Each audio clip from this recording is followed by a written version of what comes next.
प्रिय विद्यार्थियों, पिछले सत्र में हम विसंगति के बारे में मर्टन की परिभाषा का विश्लेषण प्रस्तुत कर रहे थे और इस बात की चर्चा तक हम पहुँचे थे कि सांस्कृतिक लक्ष्य और संस्थात्मक साधन, इन दोनों के बीच में संतुलन आवश्यक होता है।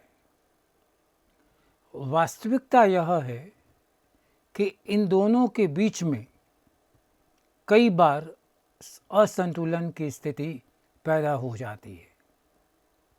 ऐसा तब होता है जबकि सांस्कृतिक लक्ष्यों पर बहुत अधिक जोर दिया जाए, उनको बहुत अधिक महत्व दिया जाए और उसके प्राप्त करने के लिए संस्थात्मक साधन या संस्थागत साधन हमारे पास पर्याप्त रूप से उपलब्ध न हो।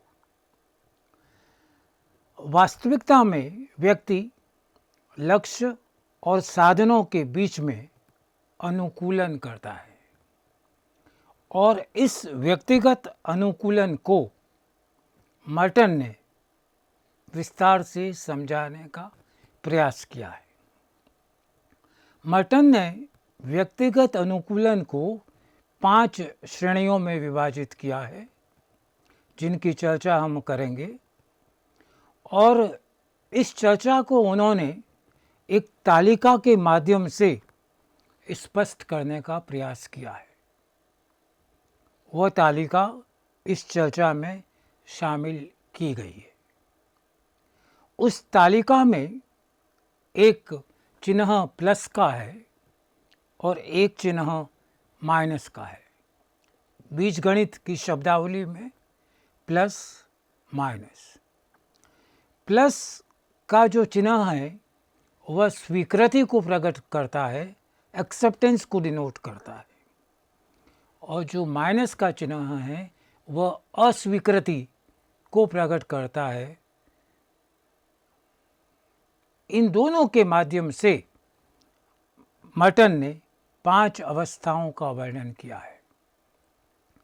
ये 5 अवस्थाएं, जिनको मर्टन ने अनुकूलन का प्रकार कहा है, क्रमशः अनुरूपता, कन्फॉर्मिटी, नवाचार, इनोवेशन, कर्मकांडीयता, रिचुअलिज्म, प्रत्यावर्तन, रिट्रेटिज्म और विद्रोह, रिबेलियन का नाम दिया है।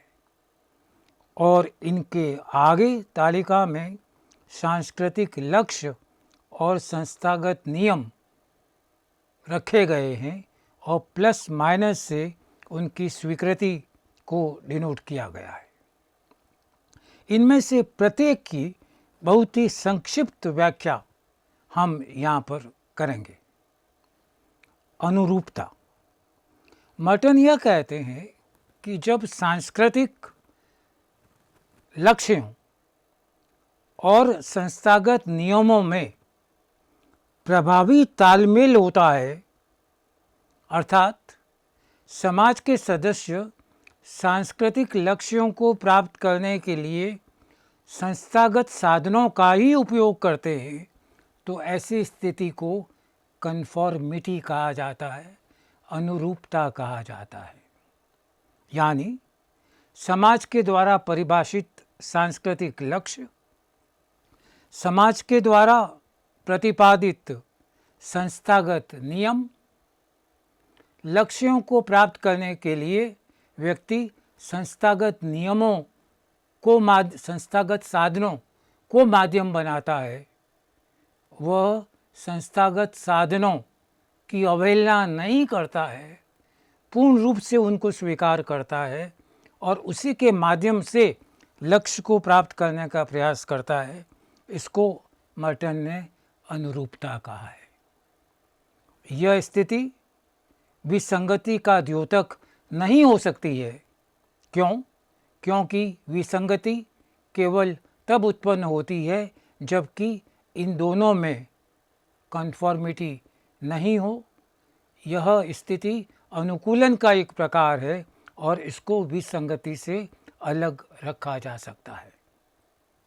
नवाचार, इसमें सांस्कृतिक लक्ष्यों को तो स्वीकार किया जाता है, किंतु संस्थागत नियमों की अवहेलना की जाती है। व्यक्ति यह सोचता है कि जिन लक्ष्यों को उसे प्राप्त करना है उसके लिए जो संस्थागत नियम है वे अपर्याप्त हैं, प्रभावी नहीं है। इन लक्ष्यों को प्राप्त करने के लिए वह नए साधनों की खोज करता है और इन साधनों की खोज करने के कारण ही इसको नवीनीकरण कहा जाता है। यानी नवाचार के अंतर्गत सांस्कृतिक लक्ष्य परिभाषित है, संस्थात्मक नियम भी परिभाषित है। समाज के सदस्य सांस्कृतिक लक्ष्य को स्वीकार कर रहे हैं, किंतु उसको प्राप्त करने के जो संस्थात्मक नियम है उनको वह स्वीकार नहीं करता है। कारण यह भी हो सकता है कि उसे ऐसा लगता है कि जो संस्थागत नियम बनाए गए हैं, जिनके द्वारा लक्ष्य को प्राप्त करने की अपेक्षा की जा रही है, वे पर्याप्त नहीं हैं, वे प्रभावी नहीं हैं। इस कारण वह लक्ष्यों को प्राप्त करने के लिए नवीन साधनों की खोज करता है और यह नवीन साधनों की खोज नवीनीकरण के नाम से जानी जाती है। यानी पहला जो लक्ष्य है वह प्लस, जो संस्थागत साधन है वह माइनस, वह साधनों को अपर्याप्त मानता है, नवीन साधनों का आविष्कार करता है, जन्म देता है। इसको नवाचार कहा गया है। मर्टन तीसरे प्रकार के व्यक्तिगत अनुकूलन को विधिवाद का नाम देते हैं। मर्टन कहते हैं, व्यक्ति द्वारा विधियों को पूर्ण करने के पीछे कौन से लक्ष्य हैं वे स्वयं इसे नहीं जानते। ऐसा इसलिए होता है कि विधियां परंपरागत रूप से अपनाई जाती है, परिणामतः वह लक्ष्यों के प्रति उदासीन हो जाता है, किंतु संस्थागत साधनों को अपनाता है। मर्टन का यह कहना है कि समाज के सदस्य कई प्रकार की विधियों की पालना करते हैं। आप उनसे यह पूछें, उनके सामने यह प्रश्न रखें कि वे इन विधियों का पालन क्यों कर रहे हैं, ऐसा करने के पीछे उनके लक्ष्य क्या हैं, तो वे शायद आपको क्यों करते हैं इसका उत्तर नहीं दे पाएंगे। कारण यह कि व्यक्ति स्वयं यह नहीं जानता है कि वह ऐसा क्यों कर रहा है। वह केवल विधि का पालन इसलिए कर रहा है कि परंपरागत रूप से वे अपनाई जाती रही है, परंपरा से हमको मिली है, हम भी अपनाते हैं, परंपरा से आगे की जनरेशन को मिलेगी, वो भी उसे अपनाती है, किंतु उसके कारणों, उसके मूल कारण पर हम कभी गौर नहीं करते हैं। ऐसी स्थिति में व्यक्ति लक्ष्यों के प्रति उदासीन हो जाता है।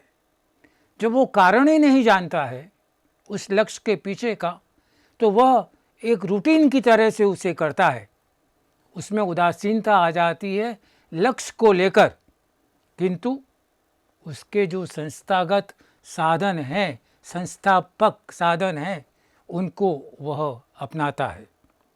एक दो बहुत ही साधारण उदाहरण से बात को स्पष्ट करने का प्रयास यहाँ किया जा रहा है। विवाह मंडप में दूल्हा और दुल्हन अग्नि के सामने 7 फेरे लेते हैं।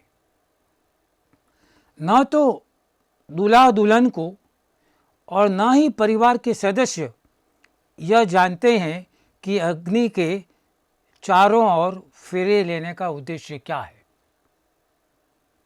यह एक सामान्य बात है जिसका कि अवलोकन हम लगभग हर विवाह के अवसर पर करते हैं। दूल्हा और दुल्हन अग्नि के सामने फेरे लेते हैं, 7 फेरे लेते हैं। आप दूल्हा से पूछें, दुल्हन से पूछें या परिवार के सदस्यों को पूछें कि इनका उद्देश्य क्या है, तो इसके उद्देश्य को वे नहीं बता पाएंगे। वे यह नहीं बता पाएंगे कि ऐसा क्यों किया जाता है, इसका क्या कारण है, इसको करने से क्या उद्देश्य पूरा होता है, वे इसको नहीं कर पाएंगे। किंतु हर विवाह के अवसर पर यह विधि अपनाई जाती है। इसी प्रकार भारतीय समाज में कई लोग 11 का व्रत करते हैं, पूर्णिमा का व्रत करते हैं। इनका उद्देश्य क्या है, इसको शायद बहुत कम लोग ही बता पाएंगे। परंपरा चली आ रही है, 11 का व्रत या पूर्णिमा का व्रत लोग करते हैं, उसकी तह तक नहीं जाते हैं, किंतु उसके कारणों की व्याख्या नहीं कर पाएंगे। अधिकांश धार्मिक परंपराओं को लोग इसलिए पूरा करते हैं कि वह एक ऐसी परंपरा है जो सदियों से चली आ रही है। यह प्रतिमान सांस्कृतिक लक्ष्यों के प्रति उदासीनता को प्रकट करता है, किंतु संस्थागत साधनों की स्वीकार्यता को प्रकट करता है। यानी आप 7 फेरे की बात कर लें, 11 पूर्णिमा के व्रत की बात कर लें, ऐसी कई धार्मिक परंपराएं आपको और मिल जाएगी जिसका कि पालन हम और आप करते हैं, समाज के सदस्य करते हैं।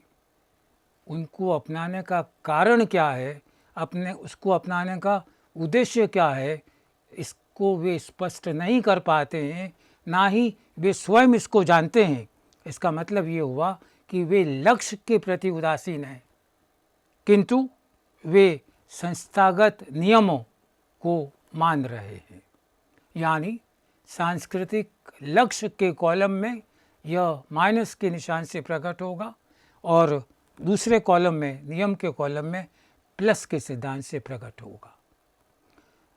मर्टन के व्यक्तिगत अनुकूलन की चौथी स्थिति वापसी है। यह एक ऐसी स्थिति है जिसमें व्यक्ति न तो लक्ष्यों को स्वीकार करता है और न ही संस्थागत साधनों को मानता है। वो कहता है नहीं, ये सांस्कृतिक लक्ष्य बेकार है, मैं इनको नहीं मानता। वो कहता है कि जो संस्थागत नियम बनाए गए हैं वे बेकार है, मैं इनको नहीं मानता। वो दोनों को स्वीकार नहीं करता है। इस अवस्था को मर्टन ने वापसी कहा है। ऐसे व्यक्ति समूह के लक्ष्य और साधनों दोनों से वापस मुड़ जाते हैं। वह दोनों की चिंता नहीं करता है। उदाहरण से स्पष्ट करने का प्रयास किया गया है। विघटित परिवारों में माता पिता और बच्चों में परिवार के लक्ष्यों और साधनों दोनों के प्रति कोई रुझान नहीं होता है। अधिकांश विघटित परिवार आप देखेंगे जहाँ परिवार का विघटन हुआ है, वहाँ न तो माता पिता और न बच्चे आदर्शों के प्रति या संस्थागत नियमों के प्रति सचेत हैं।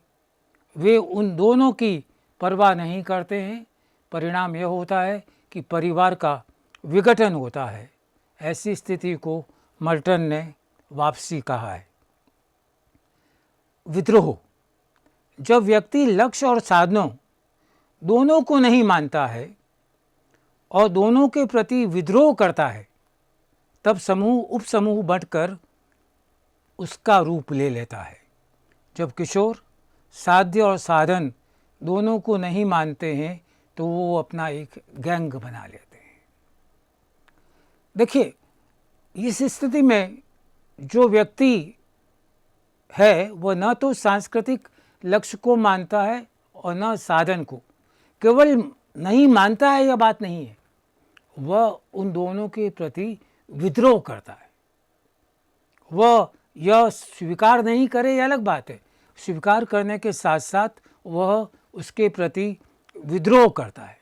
आज की जो यंग जनरेशन है, किशोर है, वह कई ऐसी स्थितियों में साधन और साध्य दोनों को स्वीकार नहीं करते हैं और अपना एक उप समूह बना लेते हैं, गैंग बना लेते हैं, और वे समाज के साधनों को स्वीकार नहीं करते हैं बल्कि अपने लक्ष्य स्वयं बनाते हैं और उसके लिए अपने नियम भी खुद बनाते हैं। समाज के लक्ष्यों और नियमों से उनका कोई संबंध नहीं होता है। मर्टन और दुर्खिम दोनों के विचारों की चर्चा करने के पश्चात अब बहुत ही संक्षेप में हम विसंगति पर इनके विचारों की संक्षिप्त रूपरेखा, सार संक्षेप प्रस्तुत करने का प्रयास करेंगे। वर्तमान आधुनिक समाजों में परंपरागत मूल्य, आचार संहिता, आदर्शात्मक संरचना परिवर्तन के दौर में है। हमेशा रही है, अभी परिवर्तन की गति तीव्र है। हमारे आचार विचार, हमारे आइडियल्स, हमारी सोशल वैल्यूज़, हमारे नॉर्म्स और हमारा नॉर्मेटिव स्ट्रक्चर, ये सभी परिवर्तन की दिशा में हैं और तेज़ी से परिवर्तन की ओर चल रहे हैं। इस प्रक्रिया में जो नए मूल्य बन रहे हैं उनमें भी विवेकपूर्ण अनुकूलन नहीं हो पा रहा है। या तो नए मूल्य आए नहीं, एस्टेब्लिश नहीं हो पाए, प्रोसेस में है, इस प्रक्रिया में है कि वे स्थापित हो जाएंगे और इस कारण व्यक्ति उनसे अनुकूलन नहीं कर पाता है। प्राथमिक संबंध कमज़ोर हो गए हैं। किसी भी समाज की मजबूती के लिए यह आवश्यक है उसके सदस्यों के बीच पारस्परिक संबंध मजबूत हो, और अब की वास्तविक स्थिति यह है कि प्राथमिक संबंधों के स्थान पर द्वैतिक संबंधों ने मजबूती प्राप्त कर ली है। जाति व धर्म के आधार पर संघर्ष की स्थिति पनप रही है। भ्रष्टाचार तेजी से बढ़ा है तथा बेरोजगारी एक विकराल समस्या का रूप ले रही है। ये सभी विसंगत समाज की ओर ले जा रही है। आपका ध्यान इस बात की ओर आकर्षित किया जा रहा है कि समाज के सामने जो तीव्र समस्याएं हैं, जाति, धर्म के आधार पर विविधीकरण, बेरोजगारी, भ्रष्टाचार, अपराध में बढ़ोतरी, ये सभी स्थितियां इस बात की द्योतक है कि समाज विसंगति की ओर बढ़ रहा है। तेजी से इकोनॉमिक सिचुएशन आ रही है। ये सभी साध्य और साधन के बीच तालमेल का अभाव व्यापक रूप से दृष्टिगत हो रहा है। ऐसी स्थिति में विसंगति के महत्वपूर्ण आयाम को समझना आवश्यक प्रतीत होता है। समाजशास्त्र में विसंगति की अवधारणा प्रस्तुत करने का श्रेय दुर्खिम को है। वे विसंगति के लिए समाज को उत्तरदायी मानते हैं। श्रम विभाजन की अवधारणा को प्रस्तुत करते समय दुर्खिम ने श्रम विभाजन के व्याधिकीय परिणामों और विसंगति की विवेचना की है। अभी हमने चर्चा में पहले इस बात को देखा था कि समाजशास्त्र में विसंगति की अवधारणा का आरंभ दुर्खिम ने किया था और दुर्खिम ने बहुत ही व्यापक स्तर पर इस धारणा की विवेचना प्रस्तुत की थी। अपने श्रम विभाजन के अध्ययन के अंतर्गत दुर्खिम ने श्रम विभाजन के सामान्य प्रभाव, व्याधिकीय प्रभाव की बात की है और व्याधिकीय परिणामों से विसंगति की स्थिति उत्पन्न होती है। दुर्खिम ने यह भी माना है सामूहिक नियमों के नियंत्रणात्मक प्रभाव के घटने, एकाएक किसी क्रांतिकारी परिवर्तन, तकनीकी परिवर्तन, कोई बड़ी उन्नति या अवनति या संस्कृति की गत्यात्मकता विसंगति को जन्म देती है। दुर्खिम ने उन कारणों की चर्चा की है जो विसंगति के लिए उत्तरदायी हो सकते हैं।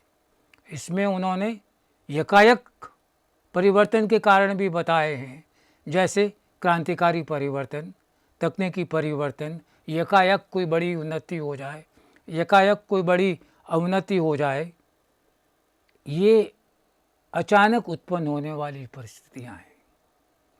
दूसरी ओर संस्कृति की निरंतर गत्यात्मकता, गतिशीलता भी विसंगति को उत्पन्न कर सकती है। आत्महत्या की अवधारणा प्रस्तुत करते हुए दुर्खिम ने आत्महत्या का एक प्रकार विसंगत आत्महत्या माना है और लिखा है कि आत्महत्या एक सामाजिक घटना है और कई बार विसंगति इसके लिए उत्तरदायी होती है। आपको फिर याद दिला दूं, ऐसी त्रुटि नहीं करें जो आमतौर पर की जाती है कि आत्महत्या का विवेचन हम व्यक्तिगत आधार पर करें। कई विचारक वंशानुक्रमण, मौसम, आर्थिक तंगी इत्यादि इत्यादि अनेक कारणों की चर्चा करते हैं। प्रेम में असफलता, समाज का बोझ न झेल पाना, इन सभी कारणों में केवल वे ही कारण आत्महत्या के लिए उत्तरदायी माने जा सकते हैं जिनकी जड़ें समाज में हैं। वैयक्तिक कारण आत्महत्या के लिए उत्तरदायी नहीं होता है। मर्टन दूसरे विचारक जिन्होंने विसंगति के बारे में बहुत विस्तार से चर्चा की है। मर्टन आदर्श शून्यता, नॉर्मलेसनेस या डिग्रेडेशन ऑफ वैल्यू इनकी बात नहीं करते हैं। वे सामाजिक संरचना को विसंगति के लिए उत्तरदायी मानते हैं और एक नवीन आयाम प्रस्तुत करते हैं, यह कहकर कि विसंगति की चर्चा सांस्कृतिक लक्ष्य और संस्थागत नियमों के संदर्भ में की जानी चाहिए। मर्टन का विचार है कि जब तक सांस्कृतिक लक्ष्य और संस्थागत साधन दोनों में समरूपता होगी, दोनों में संतुलन होगा, तब तक समाज में विसंगति की स्थिति उत्पन्न नहीं होगी। मर्टन ये भी कहते हैं कि समाज में रहते हुए व्यक्ति सांस्कृतिक लक्ष्यों और संस्थागत नियमों के बीच में अनुकूलन करता है। विसंगति उत्पन्न नहीं हो, इसके लिए अनुकूलन आवश्यक है, पर यह अनुकूलन कई बार सफलतापूर्वक हो जाता है, कई बार अनुकूलन पर्याप्त नहीं हो पाता है। इसी कारण मर्टन ने अनुकूलन के 5 प्रतिमान बताए हैं, जो क्रमशः अनुरूपता, नवाचार, कर्मकांडीयता, प्रत्यावर्तन और विद्रोह है। उन्होंने एक तालिका के माध्यम से इसको समझाने का प्रयास किया है, जो इस सत्र में मैंने आपके सामने प्रस्तुत की है। एक पंक्ति में ये कहा जा सकता है कि विसंगति की व्याख्या दुर्खिम और मर्टन के विचारों को समझे बिना, जाने बिना अधूरी होगी। यहाँ पर मैं यह बात भी जोड़ दूँ कि केवल दुर्खिम और मर्टन ही ऐसे भी समाजशास्त्री नहीं हैं जिन्होंने विसंगति की विस्तार से चर्चा की।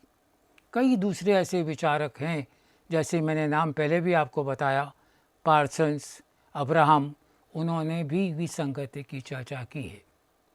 अधिकांश समाजशास्त्री या विचारक विसंगति की चर्चा करते समय दुर्खिम ने जो विश्लेषण का आधार लिया है उसी लाइन को टो करते हैं, उसी के समानांतर अपनी व्याख्या प्रस्तुत करते हैं। किंतु मर्टन ने जो अब विचार प्रस्तुत किया वह एक नवीन शैली को प्रस्तुत करता है, नवीन धारणा को प्रस्तुत करता है। इसी कारण विसंगति के क्षेत्र में, समाजशास्त्र में क्षेत्र में उनके इस योगदान को अमूल्य योगदान माना जाता है। और इसकी चर्चा के बिना हम विसंगति की अवधारणा को नहीं समझ सकते हैं।